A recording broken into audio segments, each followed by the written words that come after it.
We're so glad you could join us tonight. We are thrilled to welcome Billy Helprin, who has been the director of the Somes-Meynell Wildlife Sanctuary here in MDI since 2015. Many of you already know Billy. If you're like me, it's through his work with all of the school children on Mount Desert Island, or as the leader of some phenomenal nature walks and monitoring projects here with the Somes and Long Pond watersheds. We're thrilled to have him here tonight to talk about those projects and a little bit more about the history of the Somes-Meynell Sanctuary. And with that, I'll ask Billy if you'd like to share your screen and get started.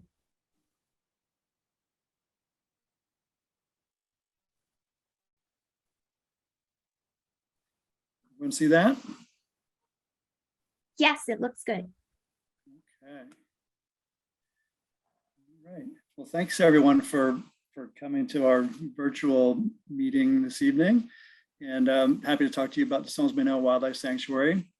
And just the title here, I call it a little engine that could, because we're just a small group, but we do a lot with a little, using lots of volunteers and friends of the sanctuary and partner groups. And I'm going to give you some overview about the sanctuary and where it is and some of the different kinds of projects that we work on. And a lot of you on the call or on the Zoom call here help out with those projects. So we're very thankful for that. So the sanctuary was started by Virginia Somes Sanderson in 1985. And she grew up in Somesville, and she's a descendant of Abraham Somes, who was the original founder of Somesville back in 1761. And she had a little house on the south shore of Somes Pond, which eventually became the Wildlife Sanctuary headquarters. And she founded the sanctuary in 1985, died in 1990. And so her vision was all about conserving wildlife and wildlife habitats in the Somes and Long Pond watershed. But we go beyond that watershed now.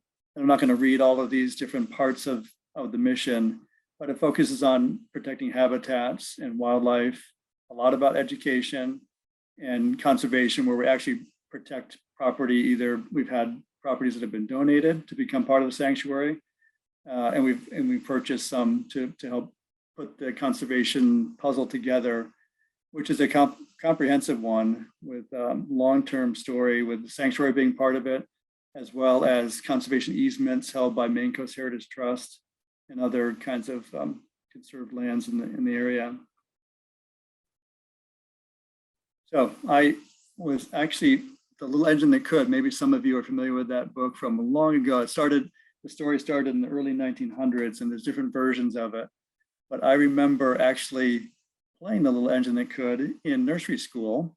And it was about a long train of toys that were supposed to make it over a mountain and to a little village with children. And the big engines wouldn't participate, wouldn't help out. So this little engine took them up and over, and kind of feels like that sometimes with a lot of help. It's not just a single engine, but we have one year-round employee. That's me as the director. We have a summer field assistant each year. And we have a 14-person board of trustees and a small annual budget. But we work with a lot of other groups, lots of different parts of Acadia National Park, and different state agencies and other nonprofits and colleges and universities, lots of local students and teachers and volunteers. And so we make use of all of those folks and groups. And the overall focus is, I'm going to just get that little view out, is learning about our watershed and beyond, around the island here and beyond that, about environmental issues and others, and try to strengthen our future by learning about them and doing something about the situation, whatever it might be, to try and improve the situation. So we are capitalizing on the strengths of lots of different organizations working together and collaboration, of course, is at the root of what we do, because in order to expand our reach, we have to. So this is a little bit of a strange analogy, but these are shingles on a wall. And some of you might notice a problem with how they've been applied, perhaps. Zoom in a little bit more here. If you know about putting shingles on, either on a roof or on a wall, this line right here is my cursor, right here. I know you're all muted right now, but some of you would say that those are not overlapped enough. And so the goal of shingles is to provide protection from the elements, from wind and rain. And without much overlap here, there's a vulnerability. These are on the side of my house. So at some point I will replace these. But so my thinking about this in terms of the symbol of shingles is that we know that sometimes shingles crack or fall off, and then you're down to the next layer, and those can come off. So basically what's underneath that? And so this is what I think of with working within a system with the sanctuary and other partner groups and individuals, is responding to the elements. And that's not weather for the most part in this case, although it can be in terms of erosion control with our bigger rainfall events and things, but providing overlapping layers of coverage and protection. And kind of like if for some reason Congress doesn't pass the budget and the government shuts down and the park can't operate for a while and the workers aren't allowed to go to work, we can sometimes pick up the ball in some ways for some wildlife type work, and we all help each other out. So we try to build our capacity to make gains in education and the ecology of the area by doing these things here. And this is, of course, what's at the foundation of the relationships. And it's kind of like being part of this interwoven cable versus just a single stranded wire that can more easily snap. So we're all in here together, hopefully pulling in the same direction and helping hold something up, so we get more done together. But just for orientation for those who aren't familiar with MDI, this is the island. Get my cursor going. Island here.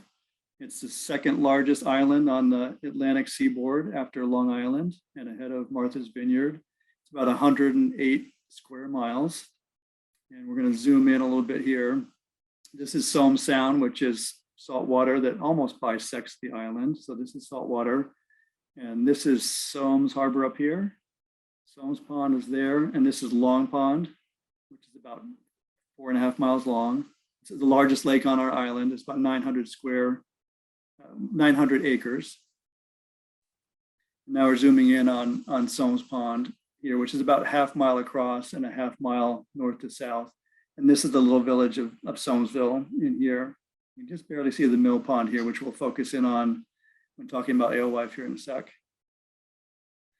So some of the history of what's going on in our watershed. It was the first settlement on MDI from this man who came up from Gloucester, Massachusetts. And he saw lots of trees that would be great for milling into timbers for building different kinds of structures. And so the mill pond in Somesville was created, and there was a sawmill on the south bank of that. And then later in 1791, there was a woolen mill and grist mill in this little, pretty small stream. And then upstream by Ripple's Pond, there was a shingle mill in the middle 1800s. So it was a heavily used watershed by humans. So here's a little bit closer to Somes Pond. So you can see there's a lot of natural forest and wetland complex, and then there's some human development around the edges. This is an aerial view of Somes Pond here. There's a little island out there that's privately owned. The headquarters building is kind of over here on the south shore. This is Somes Sound over here. This is Echo Lake, and this is Long Pond over here. These are the western mountains on the island, which are in the Acadia National Park, and like Norumbega and the shoulder of Sargent Mountain here. So this is our kind of a big scale watershed view. And long ago, I mean, Virginia wanted to protect this watershed, and that includes the wetlands to the north here. And so she donated the original 33 acres on the South Shore in 1985, and that became the nucleus of the sanctuary. And then over the years, there were different conservation easements placed on properties over here on the northeast side and on the west side of the lake. And the sanctuary owns much of the west side as well. So I'm going to talk about some systems in quotes, kind of different groups that I'm just going to see if I can move the view here of folks, minimize that so I can see everything. So this is the kind of the alewife system, and the different types of things that we're doing here involve stream and dam passage, counting the number of fish that come in both at the mill pond and long pond. We get scale samples, which I'll tell you about, and there's lots of opportunities for education. And so all these entities are part of that system. These are alewife. They're schooling fish. They're super important for so many different other species for food at various stages, whether it's an egg or a young of the year small fish, or adults that are average anywhere between 10 and 13 inches or so. And pretty much everyone likes to eat alewife in some form or another, including humans in the past. Not so much now, but they were very important for sustenance for people back in the 1600s, 1700s. And they were an important food source. This is the mill pond in Somesville. Here's the Somesville library that a lot of you would recognize. The sawmill used to sit right over here, and it eventually burned down in the early 1900s. But the dam is right here, the spillway, and then there's a fish ladder right here, which we'll zoom in on. So here's looking across towards the Somesville library. Here's the spillway. This is just the top of the ladder here, which rises up quite a ways to get fish from down below up to the next level of the mill pond. So you can see here. So this is at low tide and fairly low water, even though this was in the spring, this past spring. Water levels have a huge role in what we do and how the influence on all different species. So they've got to come up here at higher tide than this, come into this little pool, and then they start climbing the ladder here. And I'll show you the design of that. So in the cement corridor, going up and switching back, there are these wooden baffles. And at the bottom, there are V notches. And the V shape is really important for having water get into a taller column so that fish can move up through this and do a series of gradual steps. And then there are eddy currents in each of these little mini pools so they can step their way up and climb to the top. This is the second fish ladder that's upstream a little bit from several years ago before it was fixed back up again.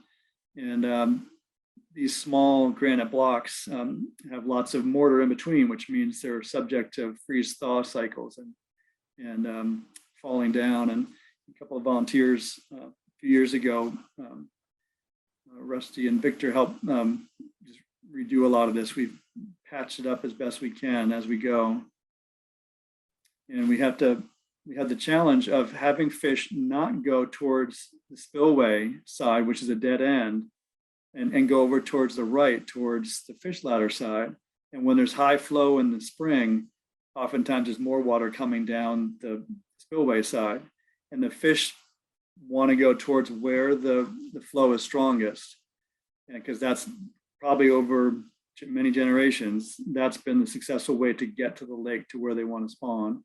So alewife live most of their life in the ocean, and they come to spawn for a relatively short time in Somes Pond and Long Pond on this island, also over at Seal Cove Pond. And you're probably familiar with some of the renovations to the fish ladders, which have just been completed for this phase and are looking good over there in Seal Cove. So we had to try and make it so that this is the more appealing way to come up the ladder here. And this is the person on the right here is David Lamont. He's the former director of the Wildlife Sanctuary for like 15 years. John Correa is a longtime volunteer. And back in 2005, David had looked at the situation and not having many fish coming in and commissioned some engineering studies and structural work to try and improve these. And they're much better off than they were before. This is the outflow of Somes Pond. And this is the site of in 1791 from the woolen mill up here. The fish ladder here goes down the middle. And at high water level, we want to try and keep them from getting into the side channels and have them go up the ladder side. Otherwise, they're going to get stuck at the base of this, about 3-foot wall or so. Yeah, will not get over that. They can't jump. They're super strong swimmers. They're very strong, but they cannot jump like trout or salmon up and over big obstacles. So here's when water has slowed down. This is actually this past June. And we had to try and make kind of little blockages to keep them from getting in these side pools and have them go up the ladder side. Back down to the mill pond. This is the top chamber of the fish ladder. And there is a aluminum door here. And at the bottom, there's an aluminum plate. And we count every single one that comes in from the top of the ladder from this tank here, which is about 7 feet by 8 feet by 9 feet. And they sense a stronger flow when we open the door and come in, and we count them with a hand clicker. We have lots of volunteers that help with that project, including school groups. So we have lots of help with that. But with some error, not a whole lot, we count every one that comes in. We'll look at some of those numbers here in a sec. This is the outlet of Long Pond, which at high flow here. And again, we want them to go to the right, which is the ladder side, not to the spillway side. There's a wall here that they could not get over. And that's very hard to do when there's this much water coming. This shows it at lower and the kind of the little berm we've made to get them to go up this way and not get into here. And this is JF Burns, a longtime volunteer who's netting and counting fish. We actually go into this trap here and we net them and count them, get scale samples, and they go into Long Pond from there. Here's an alewife that we're gonna get a scale sample on in a sec, but they've got large eyes, forked tail. They're darker above, although this one's already changed to match the color of this kind of gray tub. They're dark blue backs when they're in the water, but they can change their color to match their surroundings pretty well. And then silver sides. So here's the picture from 2005, back when David Lamont started counting. There were 361 fish. It looks like almost zero because this is a scale of 10,000, 20,000, 30,000. 361 back in 2005. And the study or the work that was done on the ladders to improve things was done in 2005, 2006. And numbers started rising. And there was stocking by the state that happened in both Long Pond and in Somes Pond. This is the Mill Pond line. This is the Long Pond line. And that wasn't started to be counted until 2010. So you can see gradual increase, sometimes big jumps up and some drops down. This is a curious one here we can talk more about later. We had a big drop off here from close to 40,000 to under 8,000 here in 2019. And then a big jump, well, here's the following year, 2020. 2021 was our biggest year to date with almost 54,000. This year was 30,756. So we came back down some. And the Long Pond line, pretty much follows Somes Pond, but about 10 to 30% of the fish that come in at the Mill Pond go to Long Pond. We did have an exception in 2016 when about 60% went to Long Pond. But we'll talk some more about that in the question and answer time. Here's a young of the year alewife in the fall when it's about 2.5 inches long. So it looks like a mini adult. And so we have to worry not only about getting them in, but also about getting the adults and the young of the year ones back out, because they will come for the first time to spawn as 3 or 4 year olds. And so these guys are trying to get out to the near shore ocean right now. And they actually started this year back in early July. And that will happen through the winter, especially when we have rain pulses, which have been kind of few and far between. So it's one thing to get them in or out when water's like this, and another when it's like this, which was from about a month or so ago, and it's not much different now. These different chambers are almost getting disconnected with not much flow here. There was even less at the one below.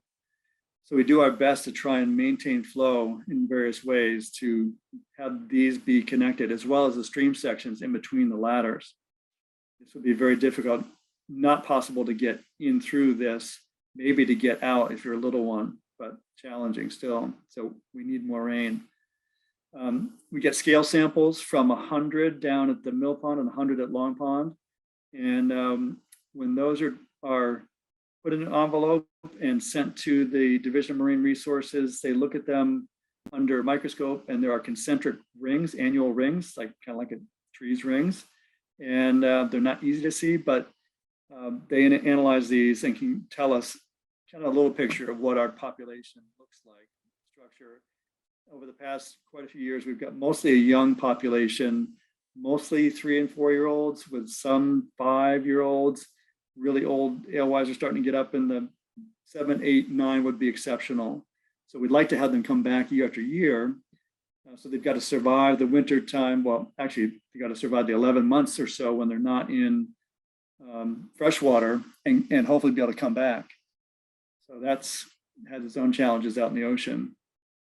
There's lots of predators that like to eat them. You recognize the M shape here of the leading edge of an osprey flying over.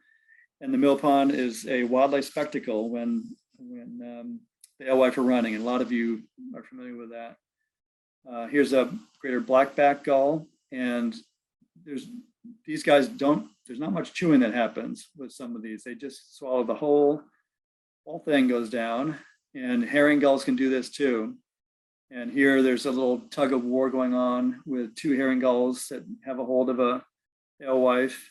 And if they don't swallow it right away, it's probably going to get stolen from them. But this one got it down awfully quickly, which is pretty amazing. So we have lots of students that come to check out the alewife run. Great opportunity to have schools come from all over. Here's John Correa helping out with our programs in the spring, and the kids are ready, watching for the alewife to come and enter the Mill Pond, going to the right there to enter the Watershed. We do this with MDI Historical Society. This is Tim Garrity talking to students about Somesville history. And we've also had this past year, Rainey Bench, relatively new president of the Historical Society, talking to the students about going way back to Abenaki times here, and more recent about the history of this area. And we collaborate with Acadia National Park, and we have lots of help from education rangers and park volunteers that help us do these programs. And it's a great and big effort. Sometimes hundreds of students from not just the island, but beyond coming here and doing various activities around the watershed. Switching gears to aquatic invasive species. Here's we partner with the park closely on this, and we're trying to work on prevention of introductions of invasive species, early detection if they're there, and education about them. Also, rapid response if something is detected. So these are some of the different players, important ones in this whole collaboration. IPPER is an invasive plant patroller, and Lake Stewards of Maine has trained thousands of people across the state to work on that, and we've had a lot of help here from them. And we want to make sure that we just have native plants in our lakes, and we don't know of any aquatic invasives here. It's more southern and western Maine and states to the south and west that have infestations. So these are our natives here. This is water shield here, which is a common one. This is on the east side of Somes Pond. So this is the way we'd like to keep it. And this is the headquarters deck of the sanctuary overlooking Somes Pond. And we've had lots of trainings here in past years for aquatic invasive species. This is Roberta Hill from Lake Stewart's in Maine back in 2016, 17, or 18. And we're working on training a bunch of local folks to go out and be able to identify the natives versus something that's not native. So scanning around. This young boy is not throwing into a bucket. He is looking down through, this is a bucket scope. It has a plexiglass bottom here. So it's like a big view scope to see the bottom and be able to see what kind of plants and other animals are down there. And then we bring plants back and classify them by basic types and work on our ID skills. This is out on Eagle Lake doing some sampling with Roberta and Boucher here a few years ago. So back in 2000, in those 3 years, 16, 17, 18, we worked together, park and lots of volunteers from southern and western Maine to survey all the lakes at MDI and do a full survey of the whole littoral zone, the whole area around where light can penetrate and plants can grow. And it was a great partnership project. We're still working on it here. This is at Alamoosic Lake, which is the first lake in Hancock County that has had invasive species detected, aquatic plant-wise, a variable milfoil. And so we're out and collecting suspect samples here, Roberta Hill and Katie Greenman from the Lake Association there. And these are so similar to what some of our native milfoils that had to be sent for DNA analysis. And so that is being done, and there's some possibility of hybridization, which makes things all the more confusing.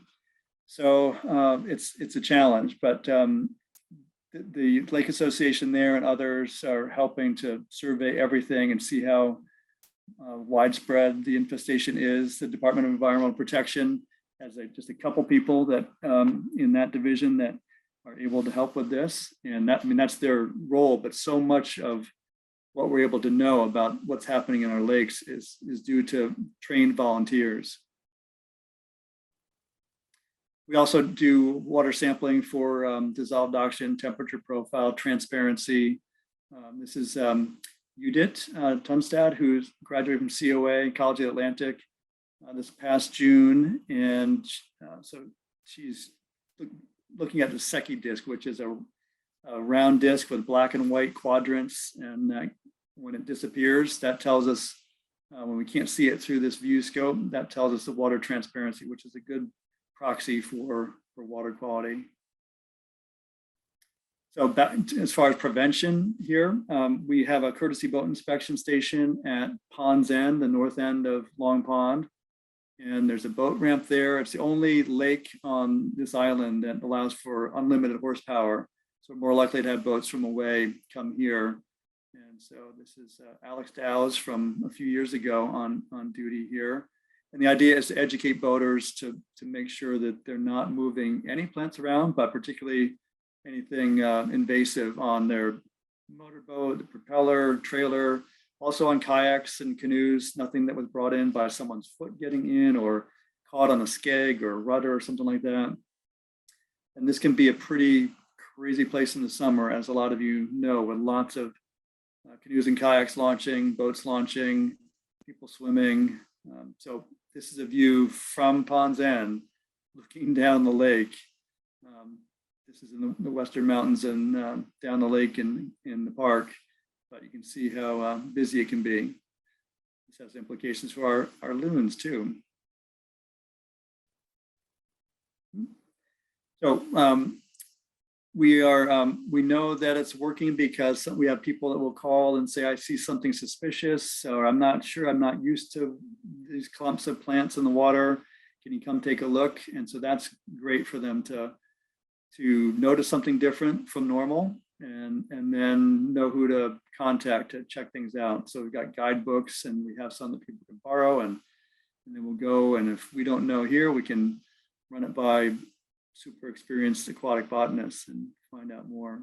So these are things that we've done in trying to keep aquatic invasive species out of here. And we're trying to do more around Hancock County as well, because we know it's not just MDI. We could take it for granted here, but as things come from other directions, we need to be paying attention to that and helping as much as possible. There aren't many lake associations on lakes in Hancock and Washington County or northern parts of the state. So there's not as many people kind of organized to keep track of things. So we want to try to expand that effort. Up here, so this is about our kind of loon system. And we've got lots of different partners with that. We have a big group that helps with observations all around the island, and they share information and photos, and we share that information. I apologize, I'm way behind on getting a loon update out on the big email chain we have. But there's lots of posts on the Sanctuary Facebook page, which you'll have the information if you don't know it at the end here. But we do research and monitoring, protecting habitat and protecting them via education of people that are on the water with them or have shoreline properties. And so we've worked and we've entered data with the MDI Biolab ANIC data in the past, and lots of groups help. So we monitor them, from when they arrive, right after ice goes out and they start coming back and defending territories, to when they have chicks. And this one is getting to be where it's going to be a little too big to ride on the parent's back pretty soon. And I should mention that Ray Yeager is a friend and great wildlife photographer and a volunteer for the sanctuary, and he helps me a lot with keeping track of what's going on. So he's got some great photos, and you can see more of them on the Sanctuary Facebook page. We monitor what happens with intruding loons. They're very territorial, and this is a confrontation here with some residents and some non-residents, and the non-residents would like to be residents, so they had to evict the locals to get a spot. So there's a lot of aggression that happens. We can talk more about that at the end. This is a very upset loon doing what's called a penguin dance. This is one of our locals because it's banded on the right leg. And this is one of the Echo Lake North birds. And this is a sign of great displeasure. And it could be done because a human is too close in a boat or a swimmer, but oftentimes when there are intruders that are getting too close, especially if there's chicks around. This is one of the higher energy displays, but there can also be actual fighting that happens. And here's one that's sustained a wound to the head. It's hard to tell because the feathers are so dense what's happened underneath there. But anyway, their fights and injuries do happen.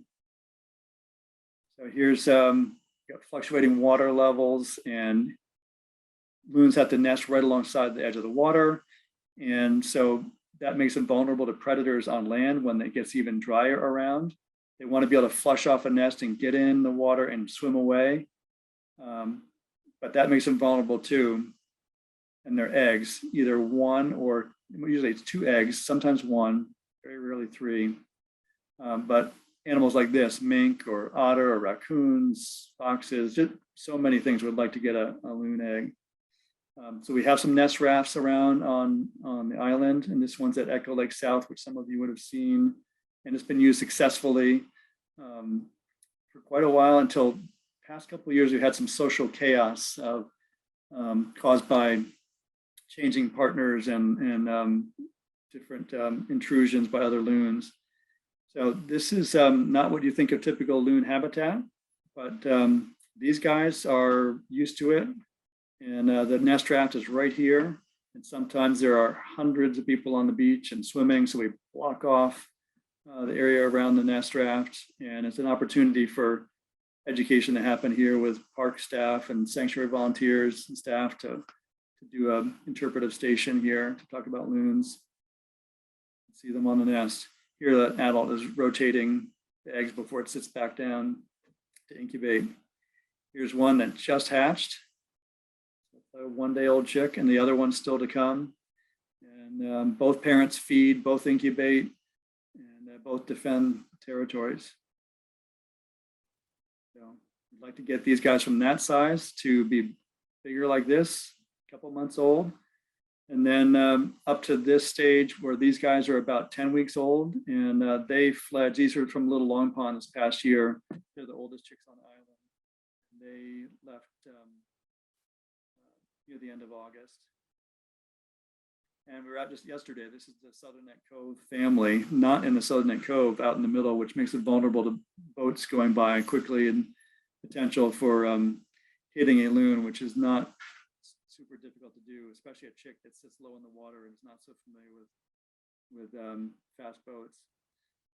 This is the Northern Neck Cove of Long Pond female last year, September 25th, was found dead. And here's her bands on the left leg, blue over white. So this was really a shame. We got x-rays and you can see something that shouldn't be here. These white spherical objects should not be there. This is in the gizzard where there are stones that are picked up to help grind up fish and crayfish and other things. So these are part of a lure. There's a little metal stem here. And this is what they look like after necropsy. So they ingest these and they're dead within a couple of weeks, most likely. We'll talk more about that. So this is an education system. We've got lots of groups that help with that. And you can see down here, so I get to work with lots of different members of the school system here, the park, College Atlantic, all over. This is, I think, a big part of the mission here and what we all need to be focused on about sustainability and the importance of connecting young people with nature. It should be a top national priority. This is paraphrased from Scott Sampson in his book, How to Raise a Wild Child, The Art and Science of Falling in Love with Nature. So this is a big part of what we all need to be doing. So we get kids out doing different activities, get them comfortable being out. This is a project with Jesse Wheeler from the park, who's in charge of invasive species and plant biologists, with Ryan Cody at the time, and a group out looking at red pine stands that were infected by infestation of various pests. But so these guys, the trees have died, but we were monitoring what's happened with them. Long-time project. Floating classroom out on Somes Pond. We're going to be doing that starting next week, over the next 3 weeks, getting kids out and watershed science overview, sampling water, getting temperature and oxygen from every level of the lake, learning more about what happens under the surface. So they're doing chemical titrations, and a good opportunity to talk about science concepts, and the students and teachers can refer to this throughout the rest of the school year and what they learn in this, and correlating information, plot our graphs of temperature and dissolved oxygen and how it changes through the season. And here they're doing the Secchi disc reading, transparency, plankton toes, see what's out there, and exploring the lake. Lots of equipment. Here's Michael and Taylor from the park, who helped for a long time with this program. Lots of going out to different schools and working with teachers to help them accomplish their curricular goals, and did some units with trees and looking at invasive species. Some Eurasian bittersweet here. So having the students be able to identify what's normal and what's not is important. Did some artwork with them, with the art teacher, Bob Sattler, down at Pemberton School. And we get them out in the winter, especially when we have snow, which is not all the time, unfortunately. But this winter was good for digging snow pits and analyzing layers, and getting them out, interacting with wildlife. These are guys that we moved into the mill pond, but they get a chance to look at them up close. And we do public walks for adults too. It could be families as well, but all over the island, not just at the sanctuaries, down at Seawall. And we do public paddles throughout parts of the summer, and but usually there's a weekly walk somewhere. And this is walk starting out on the sanctuary deck just recently. It's over at Little Long Pond. You did talking to some of the folks about some loon observations she had recently.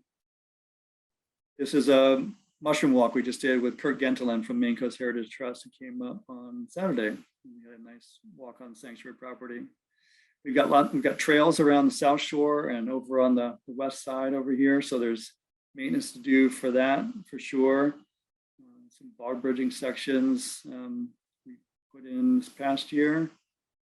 And there's other collaborative efforts with the Acadia Birding Festival, doing invasive species forums with different partners for these kinds of benefits and these kinds of outcomes. We worked with University of Maine, Sensing Storm Surge Project, and with Maine Medical Center for mosquito surveillance that happens around the island. So this is what we're trying to shoot for, is getting beyond boundaries and crossing over as much as we can, helping each other out. This is from a report from a few years ago, the Aspen Water Forum, about integrating in this way. Working synergistically rather than just by ourselves. We try to do this at all scales. But this connection with young people and the outdoors is critically important. Getting out and exploring and being comfortable. And these are really young ones from the community school, and they're out a lot. And we help develop outdoor classroom spaces for all the area schools, and get them tools like binoculars and other things to help make connections with the outdoors. So you might know of Eric Liu from the Aspen Institute and Citizen University, who defines civics this way: the art of being a pro-social, problem-solving contributor in a self-governing community.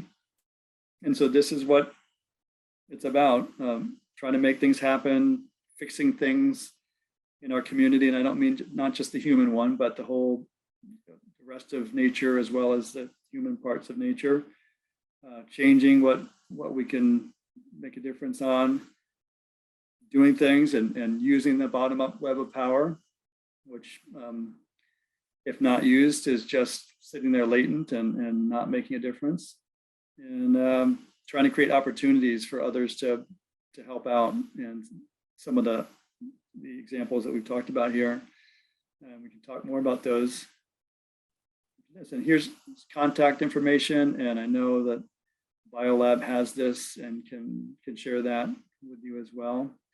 There's a sanctuary Facebook page, which is Somes-Meynell Wildlife Sanctuary without the hyphen between Somes and Meynell, and some of you follow that. And then there's a website, which is always something I want to work more on, and but so many things to do, but try to work on that more this winter. But you can get information there for sure, somesmeynell.org.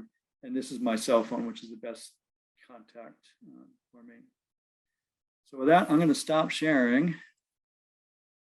And thank you, Billy. That was fantastic. I am just wildly impressed that with all that you balance. And as somebody who really supports that importance of connecting kids with nature, thank you for all that you're doing, not only for the kids, but the grownups in this community as well, because we all benefit from that. So thank you. Group effort. Okay. So we have one question through the chat that I want to pass along to you. Have you ever had early detection of an invasive species and then been able to eradicate it? That has happened in Western Maine on one lake where it was known that there was an infestation. I can't remember what the species was, but through lots of control work, which can happen in different ways, it has been determined to be free of the invasive.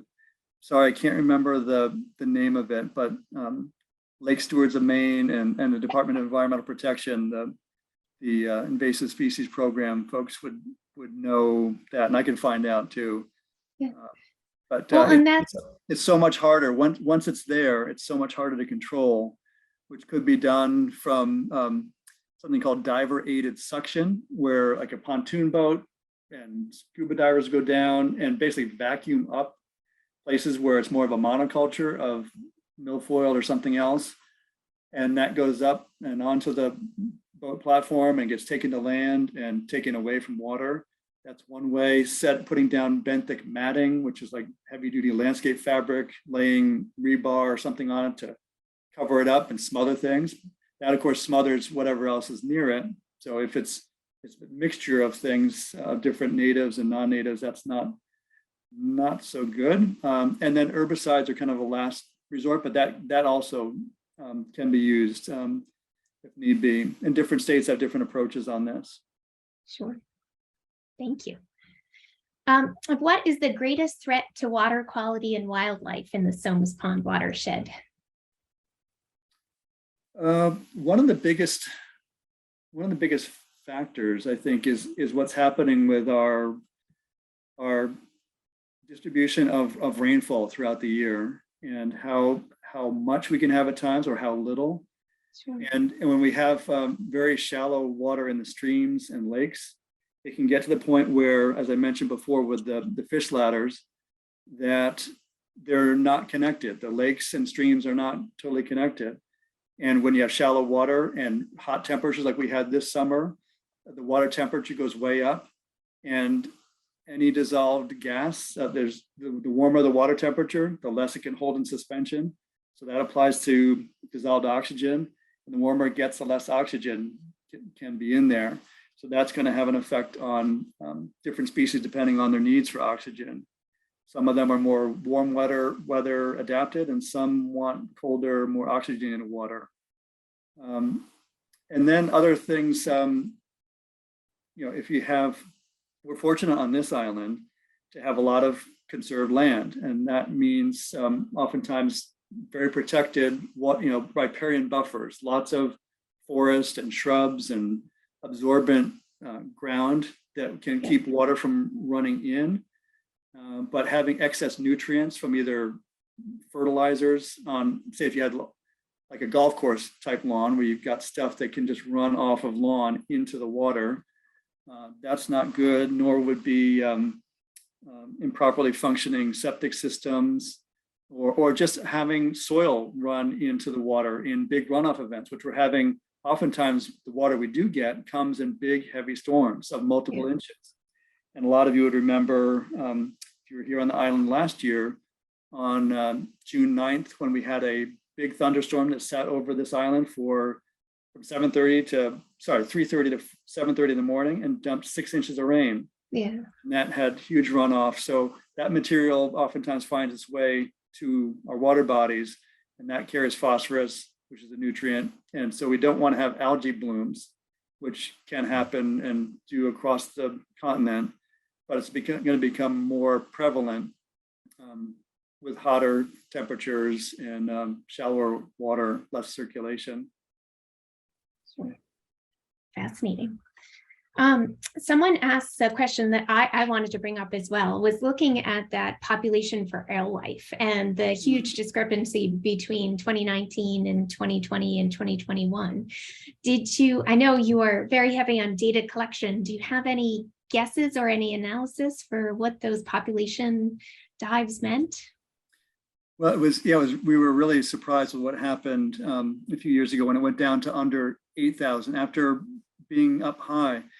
But we had to remember, so because of their biology of coming to return to spawn as a 3 or 4 year old, one part of the equation is what happened 3 or 4 years ago in freshwater. Sure. And that ties into potentially low water level.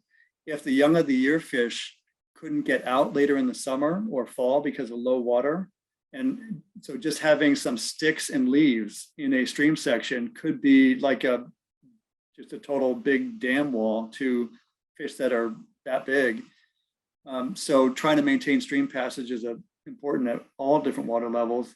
But if those guys couldn't get out, then of course they're not going to be here to come back when they're 3 or 4 years old. We also don't know what happens out in the ocean in terms of their survival, whether it's consumption by predators or There could be some harvested that maybe some mix with Atlantic herring, which do not come to freshwater to spawn. We don't really have a good sense of that, I don't think. But alewife come back to their natal stream. They're very site dependent, fidelity. They come back, if they spawned here, they will come back here. And so it's a complex thing. There might have been some harvest. There was probably some more difficulty getting out in the years preceding that big drop.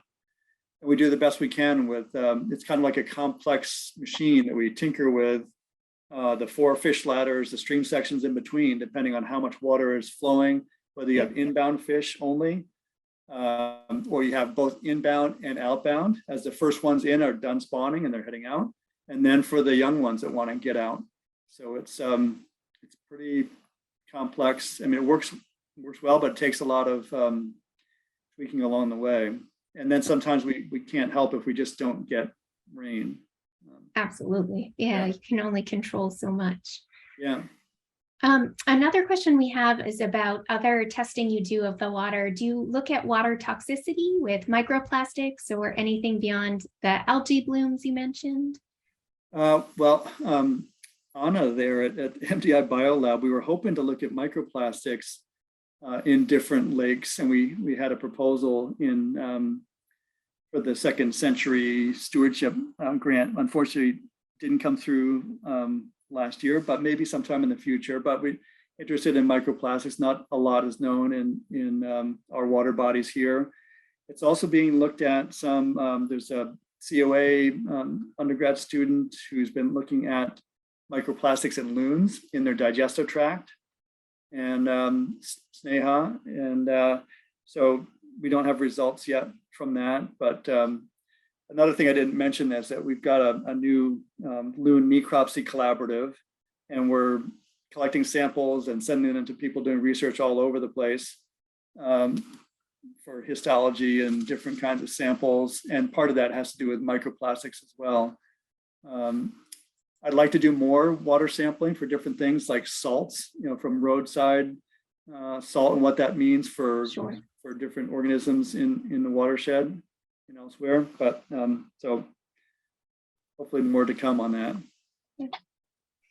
Well, and so tell us more about how can we get more involved? If we want to help, you obviously have this incredible community of volunteers who are an incredible army of data collectors and observers. Mm-hmm. How can we get more involved on that side or participate in any of your other community programming? What's the best way? I think, well, emailing me or calling to talk about where we could use some help. We do have quite a few volunteers, as you mentioned, but there's always something that people can do to help out. One of the easier ways to do that, that could be unlimited number of volunteers, is helping keep track of loons on different lakes. Whether if you have a place there, you have a favorite lake to go to regularly, keeping track of what loons are there and what their behavior is. Are there intruding loons coming? If they have chicks, how they're doing. We can never have enough coverage for that to have a better understanding of what's happening. And then on other projects, it depends on how many ongoing volunteers we have, but pretty much everyone that starts, keeps going, which is great. We'll have a whole bunch of volunteers and some new ones this year to help with the floating classroom program. Fantastic. Probably about a dozen, along with a couple of park education rangers and teachers and possibly administrators coming out. So just contact and we can talk about what's possible. Yeah, great. Thank you. I appreciate that. Does if anybody has any other questions for Billy, you can go ahead and raise your hand. If not, I would say a very big thank you for all that you do for this community and for our ecosystem, Billy. I really appreciate it. Thank you. And we wanted to let you know about a few other upcoming science cafes before our program ends for the year. We're going to have a special science cafe in October, on October 12th, down in Portland at Rising Tide Brewery, where we will be for an upcoming symposium. So we were working with Dr. Haller, president of MDI Biolab, and Jim Strickland, who is our new director of MDI Bioscience. So if you'd like to learn more, you can see on our website at mdibl.org/events. And also our next science cafe after that will be our last one for this season. October 17th will be online, and we'll be looking at water quality again, talking with MDIBL's Jane Disney and Hannah Lust, and College of the Atlantic geologist Sarah Hall, as we look at seasonal changes in arsenic levels in our well water here in Maine. So thank you all for coming. We really appreciate it. Thank you, Billy, and we hope to see you again soon. All right, thanks, everybody. Thank you. Thank you.